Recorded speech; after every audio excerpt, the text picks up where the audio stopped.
Hey, salut tout le monde, bonne semaine. Bienvenue à l'épisode 3 de Dans ta face.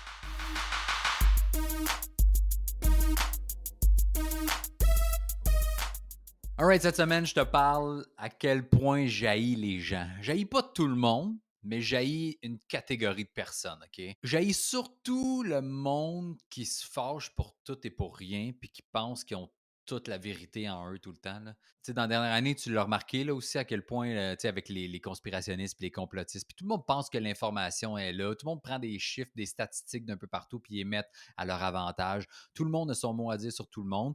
Puis en même temps, je veux dire, je suis pas non plus à l'écart de ça. Je suis pas différent. Je veux dire, c'est ça que je fais à toutes les semaines. Je parle de trucs qui me touchent personnellement. Par contre, je n'essaie pas de parler de sujets que je maîtrise pas ou que je connais pas, puis d'essayer de t'influencer dans ton choix de quoi que ce soit. Tu sais. Mais la 5G est dans le vaccin, puis tout le monde va te retracer, puis tu vas mourir. Tu as vu à quel point on dirait que tout le monde, là, tout le monde pense qu'ils connaissent tout le monde se fâche sur tout. Puis on dirait que le monde sont rendus. Je sais pas si c'est la dernière année qui a créé ça ou si je m'en ai plus rendu compte cette année-là, mais le monde se fâche pour des affaires, man. OK? J'ai posté l'autre fois sur mon Instagram que ma fille, pas ma fille, excuse mon fils, où il va à la garderie, ben il y a des enfants là-bas, puis les enfants, la madame, elle a des enfants qui sont au secondaire puis au primaire, et il y a eu un cas de COVID dans une des classes de ses enfants, puis ils ont fermé l'école. Tu sais. Fait qu'elle a fermé la garderie. Et j'ai posté sur mon Instagram la gardienne a dû fermer la garderie pour la semaine. Et là, j'ai reçu des messages de marre de gens. Est-ce que tu manques de respect? On n'est pas des gardiennes, on est des éducatrices. Et là, j'ai fait comme ta gueule, calme tes nerfs. Qu'est-ce qui se passe dans ta tête? Tu sais que c'est un problème d'ego. Tu sais que c'est un problème de manque de confiance en toi si tu capotes parce que j'ai dit gardienne au lieu d'éducatrice. Tu le sais, là, OK? Parce que oui, il y a des termes pour tout, mais il y a des termes qu'on a inventés avec les années.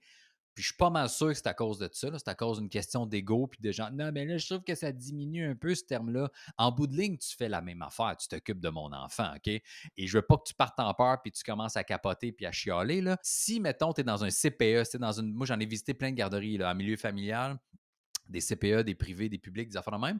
Là, mon fils va dans une garderie en milieu familial. Fait que la madame, elle a 3 enfants, une qui va à une garderie tout seul ailleurs, elle l'envoie ailleurs, puis elle a 2 enfants qui ont genre 10 et 11 ans, puis elle a ses enfants à elle qu'elle garde, là, dans le fond. Là, tu sais. Et je pense qu'il faut que tu fasses la différence, là, que si tu as étudié pour devenir éducatrice, puis que tu es dans un CPE ou dans une grosse garderie où il y a plein de niveaux, puis que tu t'occupes d'un peu de trucs, je pense que oui, le terme éducatrice est approprié parce que tu ne fais pas juste coucher le petit puis jouer avec. Tu sais. Je sais qu'il y a des programmes, puis il y a des trucs à leur apprendre, puis pour les aider avec leur dextérité, puis leur parole, puis je comprends tout ça. Là, oui, tu es éducatrice. En fait, tu es tout le temps éducatrice. C'est juste pas de sens que tu te fâches parce que j'ai dit gardienne. Parce que pour être honnête avec toi, là, ma gardienne, là, la gardienne à mon fils, le mot que tu détestes que je prononce, là, ben même elle, elle se dit de gardienne. Puis même elle a dit, ah, ma fille est partie chez sa gardienne, qui est aussi en milieu familial. Parce que je pense qu'il y a une différence à faire. Puis ça enlève pas de crédibilité puis de notoriété, soit dit en passant, là, OK? De dire gardienne ou éducatrice. C'est juste dans ta tête à toi parce que tu as un diplôme, tu penses que, asti, tu es une coche de plus dans la société. Mais non, tu es aussi bonne ou tu es aussi conne. C'est la même affaire. Pas parce que tu es éducatrice que tu es une meilleure personne qu'une gardienne. Puis c'est pas parce qu'on dit gardienne que tu es de la marde non plus. Tu comprends-tu? Mon fils, où il va, ben, c'est une maison. Fait qu'il arrive le matin. Puis mon fils a 10 mois. Faut que tu fasses la différence entre les âges aussi, OK? Il a 10 mois, là. Il commence à marcher, il se met des trucs dans la bouche, il mange, il boit, il dort, il chie. C'est ça qui fait de sa journée puis de sa vie, OK? Si tu as un enfant de 4 ans, par contre, puis que tu commences à y apprendre à lire, puis lire des mots, puis compter, puis faire ses lacets, là, tu éduques. Là, tu es une éducatrice. Mais je considère que, puis là, je vais peut-être me faire haïr pour ça, mais si tu t'occupes de mon enfant de 10 mois qui mange, qui dort, qui boit, qui chie, qui apprend à marcher, tu n'éduques pas. Tu ne fais pas d'éducation. Tu t'occupes de lui. Tu gardes cet enfant-là. Tu es donc une gardienne.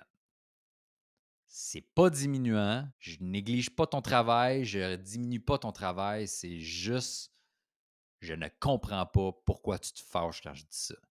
C'est tout. Quand il va pogner 1 an et demi, 2 ans, puis qu'il va commencer à parler, puis tu lui enseignes des nouveaux mots, là, oui, là, Mais tu comprends-tu que moi, dans ma tête, quand j'ai posté ça, mon enfant de 10 mois qui fait juste dormir, manger puis chier, ben oui, j'ai pas fait «Ah, l'éducatrice», mais non, tu sais, j'ai amené ça chez sa madame là, qui est super fine, que j'adore dans sa maison, puis c'est tout, tu sais. Peut-être que j'aurais le référent plus facile ou je lui dirais peut-être plus éducatrice s'il était dans une bâtisse comme j'ai déjà visité, là, soit un CPE ou une garderie privée qui a 4 étages, puis il y a de 0 à 5 ans, puis il y a du préscolaire privé à 72 pièces par jour, là. Là, oui, il y a un programme scolaire. Là, peut-être que j'aurais plus le mot éducatrice en tête. Là, mais bref. Fait que, commencez pas à chier là-dessus puis sortir de la merde là, parce que si tu écoutes la vidéo au complet jusqu'à présent, ben, tu comprends que si j'ai pas dit ce mot-là pour te diminuer, mais pas une crise de minute. OK? Faut arrêter là aussi. Là, c'est comme les coiffeurs. C'est comme non, je suis styliste capillaire. Ben oui, mais c'est la même affaire. Coiffeuse existait depuis des années. Là. Hein, pourquoi la coiffeuse, il y a 30 ans, n'est pas fâchée de se faire appeler coiffeuse, mais toi, parce que tu as pris une coupe de formation de coloration, puis une coupe de trucs de plus, puis tu es allé en Europe faire un concours, mais là, tu dis non, je ne suis pas une coiffeuse, je suis une styliste. Tu coupes des cheveux pareil, esti. Arrête, man. Ah, je ne suis pas concierge, je suis technicien à la propreté. Tu laves des toilettes, des planchers. Je ne suis pas en train de diminuer ton travail, mais toi, arrête d'essayer de trouver des titres plus hautes qu'ils sont pour vrai parce que tu te sens, toi, mal de dire que tu es concierge, mais technicien à la propreté ou à la salubrité, là, tu te sens big. Ben non, esti. Arrête, man. Je suis pas humoriste, je suis un créateur de moments rigolos temporaires. Ben non, esti, je compte des jokes, man, OK? Fait que, puis il y en a qui sont, ah, t'es un clown. Tu vois, ça, c'est encore pire, esti, parce que c'est même pas le même job, il fait même pas la même affaire. Là, tu sais, je veux dire, un clown, il fait des trucs avec des ballons. Esti, il a une perruque, il a un nez, il lance de l'eau, il fait brailler des enfants. Esti. Moi, je compte des jokes. On n'est pas en même place, mais on se fait pareil dire ça, puis je fais pas comme «Esti, ta gueule, man, je suis pas un clown». Mais ouais, arrêtez. C'est ton problème d'ego à tous. Il y a un problème d'image, puis de quoi t'as l'air, puis de quoi le monde pense de toi. Tu sais, j'ai mis une vidéo sur mon YouTube, OK, au début de confinement, parce que je savais que j'allais pas avoir de show pendant longtemps, et je me suis rasé la barbe. J'avais une barbe à peu près à cette longueur-là, là, puis je l'ai rasé à la peau. Puis j'ai mis le processus sur mon YouTube, j'ai mis la réaction de ma blonde puis ma fille. Et ma blonde puis ma fille me trouvaient dégueulasse. Puis j'ai pas eu full de réactions sur YouTube, sauf que je l'ai mis sur TikTok, puis j'ai eu 630 000 vues. Je suis passé de 300 abonnés à 5 000 cucks là, en genre 4 jours, là, tu sais. Et là, j'étais comme, ah, c'est drôle, tu sais, qu'il marche là, cette vidéo-là, mais pas sur YouTube, puis whatever, tu sais, c'est pas vraiment important. Mais après le vidéo, j'ai mis une espèce de sondage, parce qu'il y a beaucoup de monde qui dit, ah, ça te fait bien, pas de barbe. J'ai comme, ils n'ont pas bien vu, là. Je suis laid, pas de barbe, là, tu sais. Et là, j'ai mis est-ce que une photo de moi avec une barbe, une photo de moi pas de barbe. J'ai mis est-ce qu'on aime mieux barbe ou pas de barbe. Puis 80% des gens aimaient mieux avec une barbe parce que moi, je considère que ça me va mieux. Ma blonde aussi, ma fille aussi. Puis beaucoup de gens qui me connaissent trouvent que ça me va mieux. Tu sais. Il y a des gens qui ont de la misère avec le poil, visiblement. Là, parce que je me fais souvent si t'as l'air, ça n'a pas l'air propre, une barbe. Je comprends pas pour quelle raison le poil n'a pas l'air propre. Là. Ni les cheveux. Coupe-toi les cheveux. Qu'est-ce que ça fait? C'est quoi ton problème? Plutôt parce que t'es chauve, ça te fâche que j'ai des cheveux, là? Tout ça pour te dire que les gens commentaient, ceux qui aimaient pas de barbe, rajoutaient souvent ah, t'as l'air beaucoup plus jeune, ça t'enlève 10 ans, 15 ans. Quelqu'un qui a dit ça t'enlève 20 ans. J'ai 35 ans. Si tu trouves que j'ai l'air d'avoir 15 ans, pas de barbe, t'as un problème visuel. Là, c'est toi qui as un problème. J'ai jamais eu l'air d'avoir 15 ans, même quand j'avais 15 ans. J'ai fait full d'acné, j'avais l'air magané de la face, j'avais déjà l'air début vingtaine. Quand j'avais 19-20 ans, j'allais dans un bar, j'animais du karaoké, j'ai commencé à faire de l'humour, puis je me faisais donner 30-35 ans quand j'avais 19-20 ans. Fait que fais-moi pas croire qu'aujourd'hui, à 35, bientôt 36, quand j'ai pas de barbe, j'ai l'air d'avoir 15, esti. Voyons donc, man. La recherche de la jeunesse. Pourquoi? Pourquoi, man? Pourquoi? Si j'avais l'air d'avoir 70 ans, peut-être que là, j'essaierais d'enlever mes poils gris, puis mes cheveux gris, puis je me raserais pour avoir l'air plus jeune. J'ai 35. Je ne considère pas que j'ai l'air d'avoir 45, mais j'essaie pas d'avoir l'air de 25 non plus. Je pense que je fit dans la trentaine. J'ai l'air d'être dans la trentaine. Ça se peut que tu me donnes 32, ça se peut que tu me donnes 38 ou 39. Fine, esti. Tu comprends-tu? Puis le monde est comme, non, t'as tellement l'air plus jeune, c'est mieux d'avoir l'air plus jeune. Ben voyons donc, man. C'est quoi ton. Apprécie ton âge. Tu deviens plus beau. Moi, je considère que je parais mieux aujourd'hui que quand j'étais plus jeune. J'ai plus de confiance en moi. Je suis plus à l'aise. Je commence à connaître mes lacunes physiques. Je sais pas, on dirait que. À qui j'ai besoin de plaire? À qui? À ceux que je connais pas? Si c'est aux Français sur TikTok, c'est comme oh, putain, t'as l'air beaucoup plus jeune. Ouais, ça te fait bien. Ouais, ouais, je kiffe. Ta gueule. Tu sais, qu'est-ce que tu fais là? Ma blonde, elle me trouve beau. That's it.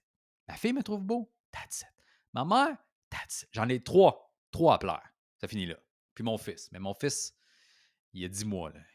Il me regarde, il chie, puis il est content. Fait que, tu sais, je comprends pas l'espèce de quête de jeunesse. Moi, plus je vieillis, plus j'apprécie. Je t'avoue que j'appréhende la cinquantaine, la quarantaine, mais je veux dire, je considère pas que je suis vieux. Puis quand je vais à l'école chercher ma fille, puis que je vois le monde début quarantaine, la jeunesse, c'est dans ta tête, c'est dans ton corps, c'est ton attitude, c'est comme ça que ça fonctionne. Parce qu'il y en a qui ont 42, puis c'est pas vieux 42, puis on dirait qu'ils ont 60, man.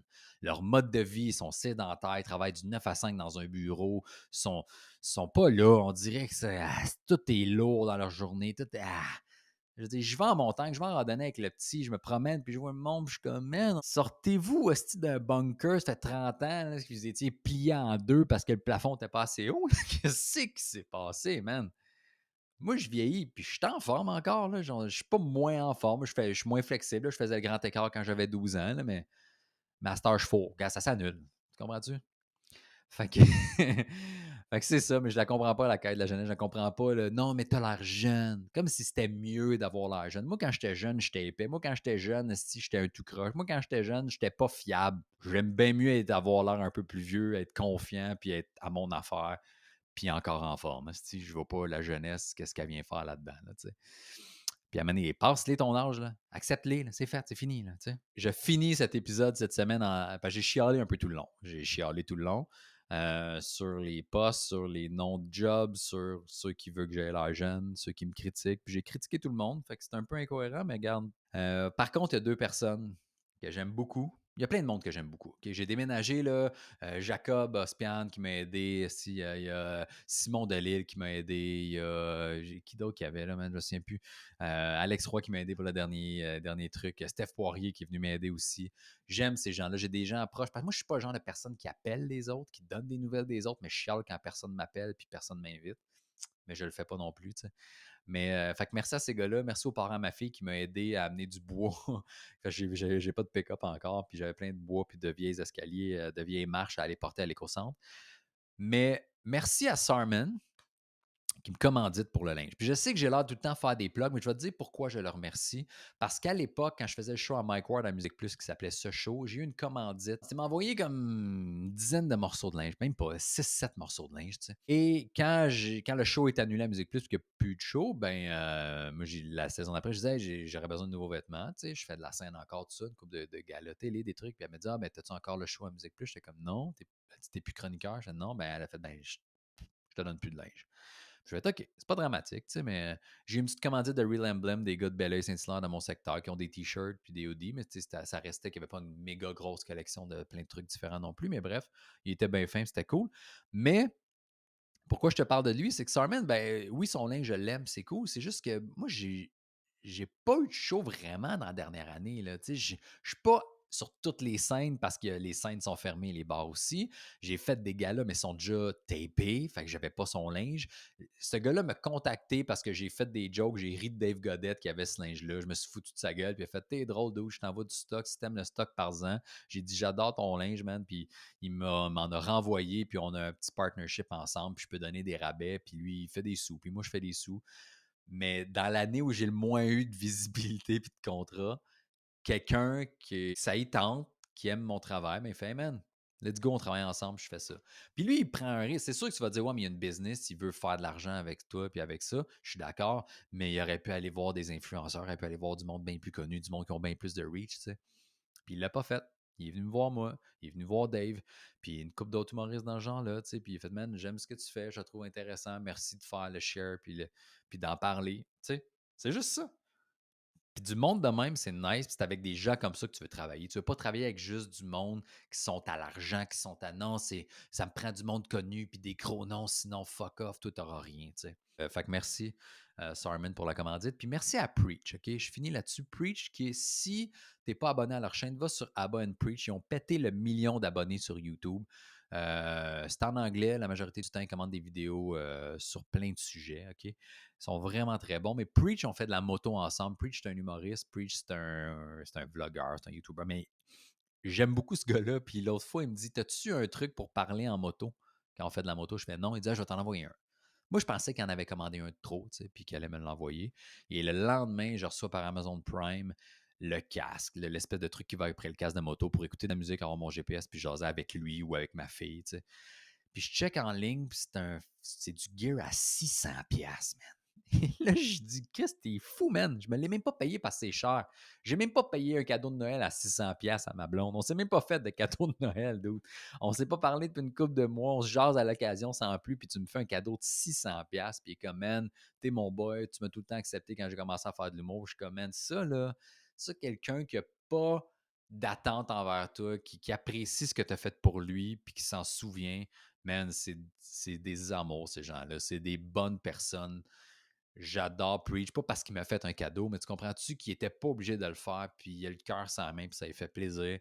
Et dans la dernière année, avec toutes les up and down qu'on a tous vécu, ben, puis que j'ai eu, puis que les gens ont eu, ça te prend du monde de même dans ta vie. Du monde qui a envie de travailler avec toi parce qu'ils t'aiment, parce qu'ils ont envie d'avoir du fun avec toi, du monde qui apprécie ce que tu as fait pour eux, puis du monde qui t'entoure bien, puis qui n'attend rien en retour. Fait que merci Preach, merci Simon. Preach, 600$, c'est beaucoup. Va falloir que j'achète de quoi pareil, man. mais, mais j'aime ces gens-là. Merci Jacob, le père à ma fille Fred, les gens qui m'entourent, ma blonde. Je suis bien entouré. Moi, être honnête avec toi, je suis bien entouré. Puis ça me fait du bien beaucoup plus de fois que ces gens-là pensent. Fait que voilà pour l'épisode de cette semaine. Ça avait été super le fun. On se revoit la semaine prochaine. Merci. Like, partage, abonne, commente. That's it. Ciao.